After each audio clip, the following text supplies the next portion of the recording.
Inaantok pa at pagod ang mga matang marahang iginala. Ninati ang kanyang mga mata sa kabuuan ng silid ng lumang apartment. Pamilyar na naman siya doon, ngunit hindi niya mapigilang palagi yung gawin. Kada maaaalimpungatan siya at magigising. Madilim pa ang loob ng kwarto, ngunit naaninag naman niyang kabuuan noon sa kabila ng saradong kortina. Hinila niya ang kumot nang makaramdam ng halik ng lamig ng aircon na yumakap sa walang saplot niyang katawan. Isa na namang panibagong gabi yon nang pumayag siyang walang pakundangan na gamitin ni Gaston ang kanyang katawan. Ang sabi niya noon sa sarili, hindi siya papayag sa gusto nitong mangyari. Ngunit hindi niya alam kung bakit natagpuan na lang niyang kanyang sarili na hinayaan niyang gamitin nito ang kanyang kahinaan. Isang halik lang nito at haplos sa kanya.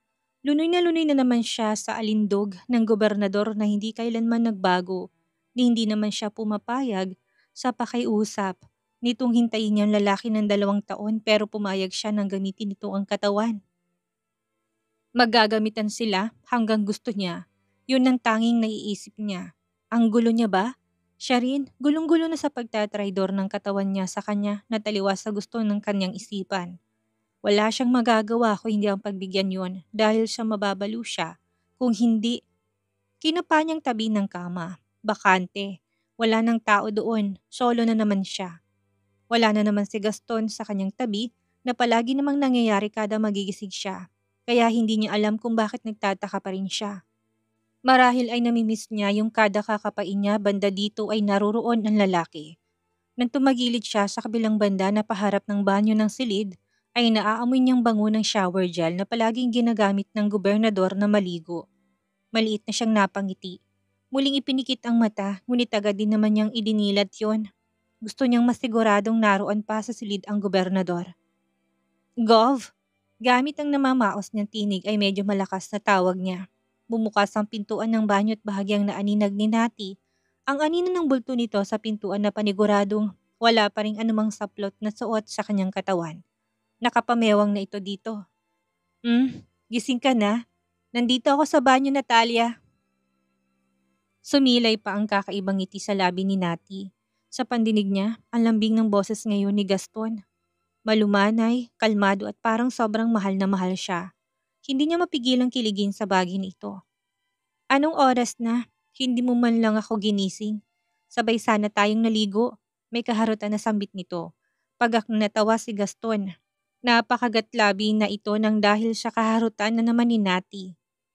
Joke lang, kailangan ko umuwi ng maaga ngayon. Hahanapin na ako sa amin.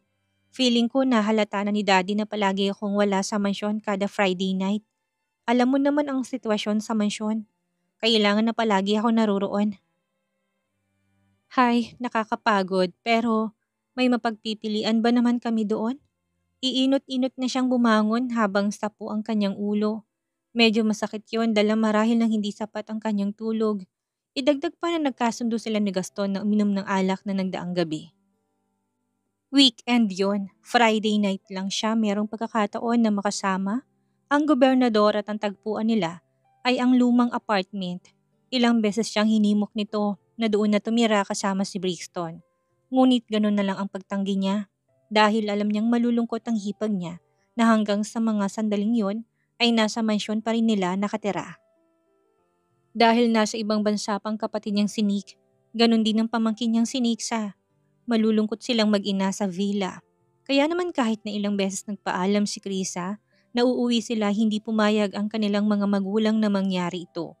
Wala naman silang solidong usapan ng gobernador tungkol sa kanilang relasyon ngayon. Bed buddy sila. Pangit pakinggan pero ganun ang nangyayari sa kanila. Ilang buwan na ang nakakaraan.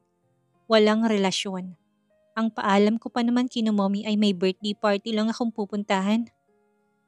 Nauubusan na ako ng alibay kada Friday night. Nilakipan pa yun ng tawa ni Nati na para bang ang sinabi niya ay nakakatawa.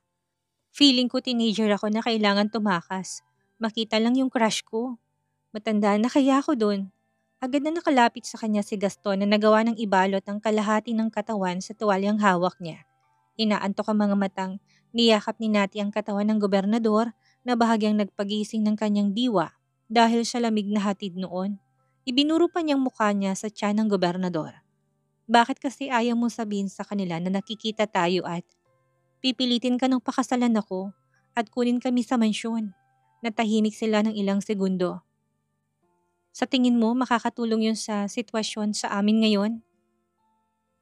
Manganganak ng pamangkin mo, kailangan niya rin ng alalay sa kanya, hindi ba? Kukutusan ko talaga si Kuya Nick pag uwi niya eh.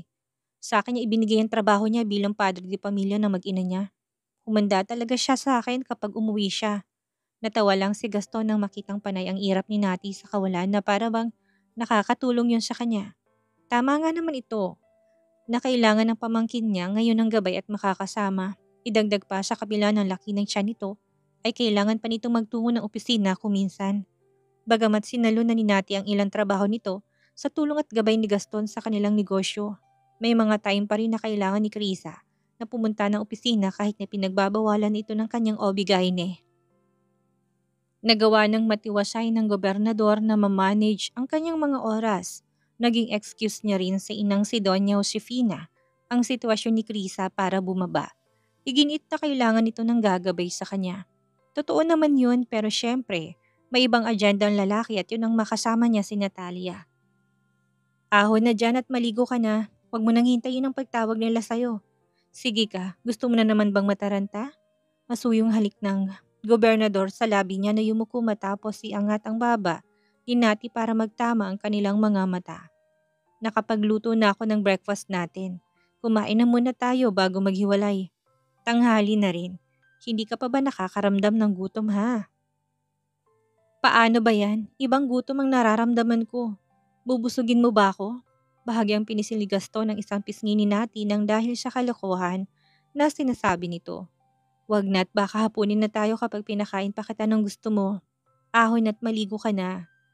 Pero ibang ang gutom ang nararamdaman ko, Governor Barcelo. Natalia, nakailan na tayo kagabi. Wala ka pa rin bang kapaguran ha? Gumising na daw ng malapad si Nati. Sorry na, nakalimutan ko nga palang humihina ng tuhod mo.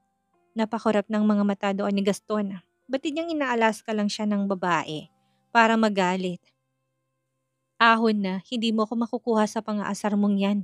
Maligo ka na't kakain na tayo. Tinatamad na sinunod ni Nati ang nais ng gobernador dahil alam niyang hindi naman siya mananalo.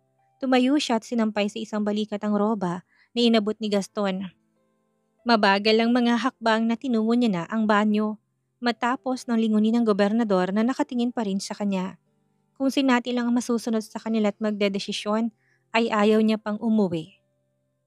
Nakaburo pa rin sa pintuan ng napabuntong hininga na si Gaston nang makitang tuluyan ng pumasok sa loob ng banyo si Nati. Kung anong nararamdaman nitong lungkot, ganun din ang kanyang nadarama. Ayaw niya pang umakyat ng Baguio, gusto niya pang manatili sana dito at makasama ito. Pero kailangan na naman nilang maghiwalay. Kung minsan naman hanggang linggo siyang nananatili ng Maynila, kapag maluwag ang kanyang schedule ay sinasamahan niya si Nati sa mansyon. Ang dahilan niya sa mga magulang nito ay binibisita niyang pamangkin at ang apo nitong si Nixa. Pagkatapos noon ay kailangan pa rin naman niyang umakyat ng Baguio, ngunit ang masaya sa mga sandaling yon ay nagagawa niyang makatabi si Brixton at Nati sa isang kama, kahit na saglit lang buong magdamag. Nakakalungkot kung iisipin, wala naman siyang ibang magawa. Gaya ng paliwanag ni Nati, ayaw niya sumabay sa problema ng kanyang kapatid na hanggang sa mga sandaling iyon ay nasa ibang bansa pa rin. Isa pa, hindi pa rin naman niya kayang panindigan ang desisyon. Kailan ulit ang next meeting natin? Pagkatapos na kumain at makakapaghanda, ay tanong ni Nati habang naghahanda silang lisanin ng apartment na iyon. Friday? Automatic kung humabang nguso ni Nati nang umiling si Gaston sa kanyang tanong. Sa loob ng ilang buwan ay noon lang siya nito binigo at inilangan ng tanong. Nasa sofa na sila noon at mahigpit ang yakap ni Nati kay Gaston na halatang ayaw pang maghiwalay sila. Gusto niya pang manatili sa apartment na yon kasama si Gaston. Kaso hindi naman yun pwede. Hindi niya tuloy mapigilan na mas maging malungkot. Bakit? Busy ka na naman? Akala ko ba hindi ka na gaanong busy? Pupunta ako ng Italy. May inuutos si mama sa akin at may business meeting ako. Ayaw na sanang sabihin pa ni Gaston, saka na lang niya dapat ipapaalam sa babae. Kaso nga lang ay nagtanong na ito. Mas magagalit si Nati kung hindi niya ito sasagutin. Kaya baka hindi na muna. This Friday lang naman, Natalia. Marahang haplos ni Gaston sa ulo niya, sabay halik sa tuktok noon upang pagaani ng pakiramdam niya. Huwag ka nang malungkot. Saglit lang naman ako doon. May video call din naman doon. Bumagsak ang magkabilang balikat doon ni Nati. Gusto niyang isuggest na sama sana siya nito, ngunit paano yun mangyayari kung nakatali ang katawan niya sa kumpanya ng kapatid sa responsibilidad na hindi dapat siya ang gumagawa. Sa ginagawa niyang yun, unti-unti niyang naunawaan ang sinasabi ni Gaston na nakaatang na responsibilidad. Mahirap nga namang bitawan yon, kaya medyo lumalawak na rin ang pangunawa niyang pagdating sa bagay na yon. Alangan din namang sabihin niya ang kanyang hipag na siya na munang bahala doon para makabuntot siya sa tiyuhin nito. Nasampiga siya ng mga magulang nila dahil sa ipapasa niyang pabalik na responsibilidad. After kong magaling ng Italy, magkita tayo. Hindi ako dederecho ng Baguio. Dito ako pupunta sa apartment natin. Okay na ba yun sa'yo? Huwag ka nang malungkot pa. Ilang segundong nanahimik si Nati. Sa mga sandaling yon ay nalulungkot na siya kaagad. Gusto kong sumama, subok ni Nati. Nagbabaka sakali na makalusot sa gobernador kahit na parang ang imposible namang mangyari ng bagay na sinasabi niya. Sama ako, tumitig si Gaston ng ilang minuto sa mukha ni Nati. Binabasa kung seryoso ba talagang babae sa mungkahin nitong gusto niyang sumama. Ilang sandali pang naghihina ang kanilang mga mata. Hindi napigilan ni Gaston na muling abutin ang labi ni Nati at halikan. Muli na namang nanulis ang nguso doon ni Nati na ikinalaki ng butas ng ilong ni Gaston dahil natatawa siya sa reaksyon nito. Kuhang-kuha kasi yon ni Brixton sa ina kapag may hinihiling at hindi niya nagawang makuha ang kanyang gusto. Lumalaki ang butas ng ilong na para bang yun ang tanging paraan nito upang maging kalmado siya. Gusto mo? Parang batang paslit na mabilis ang naging pagtango ni Nati sa kanya na biglang na-excite. Kung magagawa naman ito ng paraan, bakit hindi? Igagarab niya na yun. Gagawan mo ba ng paraan? Pwede naman, Natalia. Kaya ko naman, kaso nga lang paanong responsibilidad mo dito sa Pilipinas? Paano kung biglang umanak si Criza habang nasa Italy tayo? Napawi agad ang pag-asang bumalot sa mga mata ni Nati na konting panahon lang nitong ibinigay. Sumimangot na siya at biglang inirapan si Gaston na mahinang tumawa. Bilang tugon ay mas ikinulong pa siya ni Gaston sa kanyang mga bisig. Kumpara kanina ay mas mahigpit yun na para bang yun ang paraan ng pag-comfort nito dahil hindi niya magagawang ibigay ang bagay na hinihiling nito sa kanya ngayon. Pasasalubungan na lang kita, Nati. Kayo ni Brixton, ano bang gusto mo? Wala akong ibang gusto. Alam mo naman yan. May halik ng tampungtura ni Nati na kahit na alam niyang hindi nga pwede ang gusto niya ay gusto pa rin niyang ipilit yon. Ang hirap ng ganito, hindi ko magawa ang gusto ko. Ang daming kailangang isaalang-alang.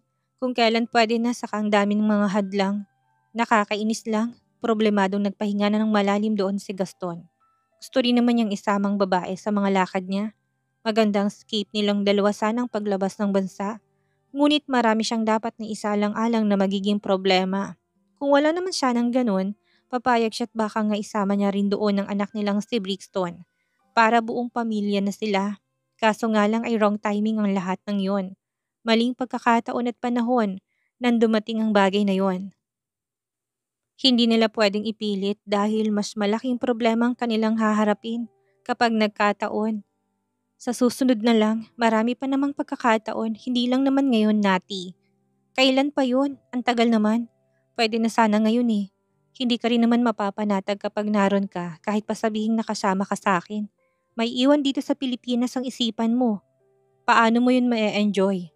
Sige, ipilit natin. Gusto mo talagang sumama? Gagawan ko ng paraan, huwag ka lang gumanyan. Malapad nang umisi si Nati at ilang ulit na iniling ang kanyang ulo. Mabilis na nagbago ang kanyang muka dahil nagawa na naman niyang maasarang gobernador.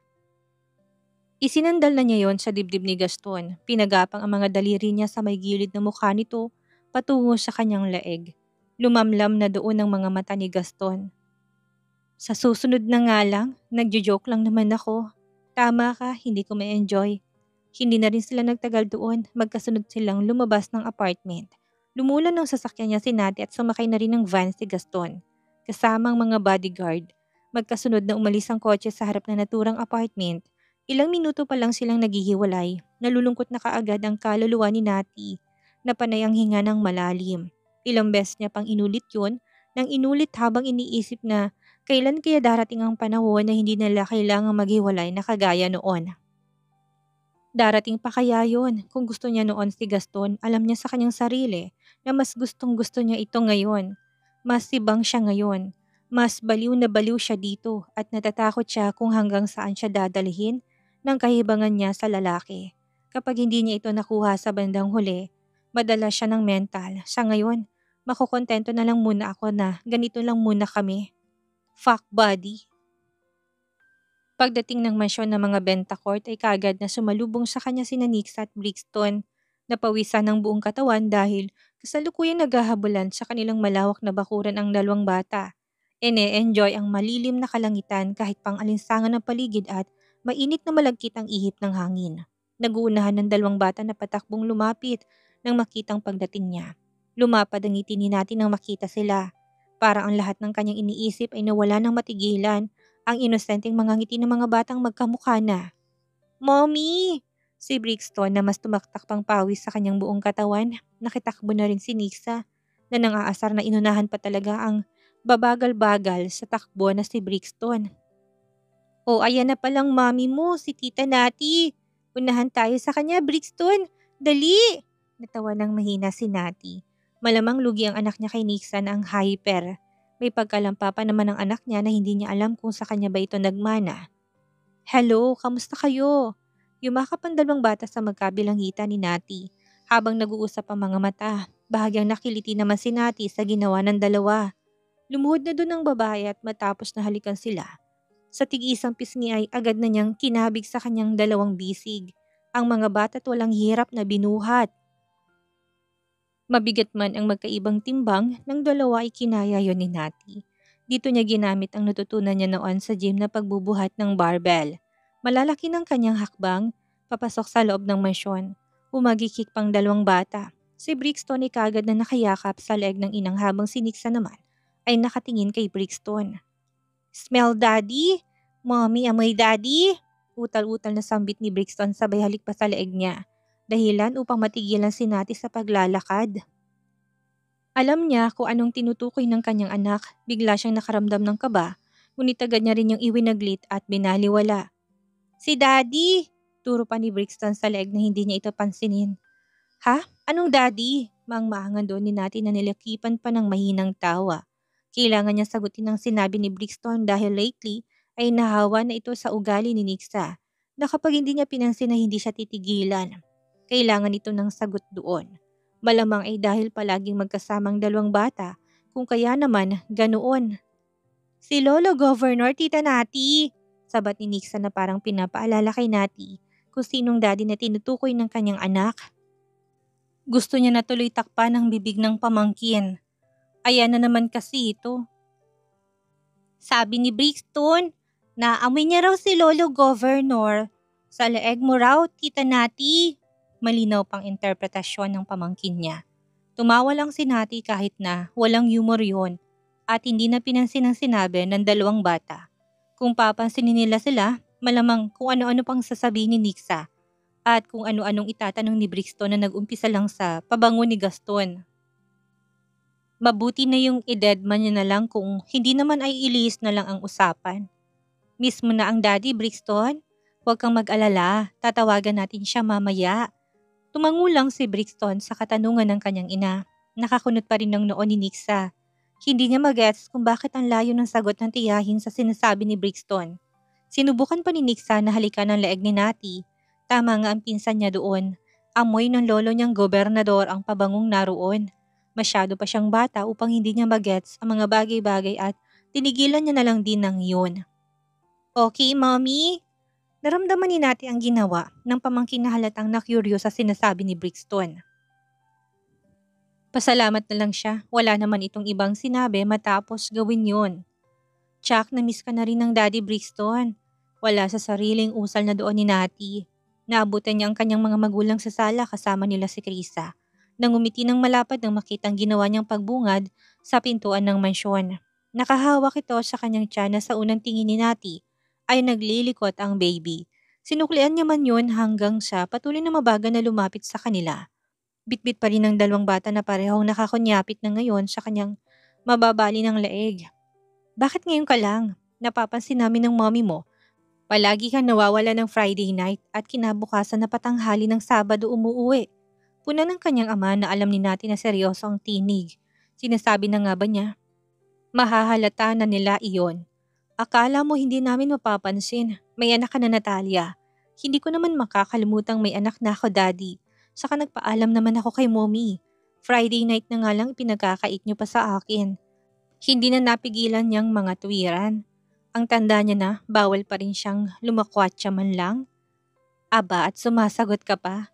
Nagagawa mo pa talagang, Gilier, tigilan mo na nga si Nati. Tama siya, yun na nga lang ang araw na humihinga yan sa lahat ng pasanin niya ngayon. Hayaan mo na lang siya. Ang mahalagay bumabalik siya ng tanghali ng Sabado. At walang masama rin nangyayari sa kanya. Konsinti na ng kanyang ina na ikinailing ni Gilier. Nag-aalala lang naman siya sa anak. Hay nako, Rosita, kaya naman hindi pa rin nagtatanda yung anak mong yan eh. Panay ang konsinti mo sa kanya. Baka may kalokohan na namang ginagawa sa sarili niya. Hindi na natuto sa unang pagkakataon. Gusto yatang habang buhay na lang na ganyan.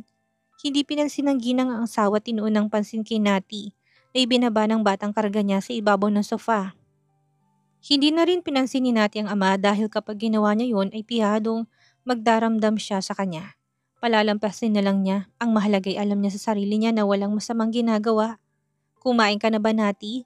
Tapos na, Mami. Naakyat na muna ako para magpalit ng damit. Tita Nati, sama kami sa ni Brixton. Naisa ng tanggihan ni Nati ang pamangkin kaso nauna na itong umakyat ng hagdan. Kasunod si Brixton. Wala siyang magawa kung hindi hayaan na lang ang dalawang bata. Papalitan na rin niya ng damit ang mga ito na basang-basa ng pawis.